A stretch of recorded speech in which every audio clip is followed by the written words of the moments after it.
संविधान वाचवायचं असेल तर आपण संसदेत असलं पाहिजे. माझ्या एक बाब लक्षात आले की संसदेमध्ये संख्येने लोक असले पाहिजेत हे मान्य आहे, पण आंबेडकरवादी चेहरा असणं खूप गरजेचं आहे. आणि म्हणून आमची भूमिका आहे की अकोल्यामधून देशातून बाळासाहेब आंबेडकर गेले पाहिजेत आणि पॅन्थर म्हणून दीपक केदार सुद्धा गेला पाहिजे. असे 2-4 चेहरे जरी संसदेत असले तरी मनुवाद्यांना या ठिकाणी रोखण्याची ताकद निर्माण होईल. म्हणून मला लोकसभेमध्ये जाणं आज काळाची गरज वाटते. आज जर लोकसभेत नाही गेलो तर संविधान उद्ध्वस्त होणार आहे.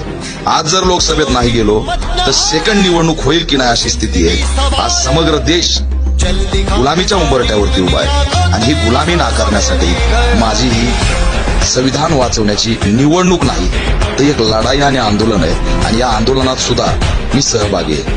राज्यातल्या अन्याय अत्याचारासाठी जसा रस्त्यावर लढतो तसाच राजकीय या आंदोलनात सुद्धा मी सहभाग घेतला पाहिजे.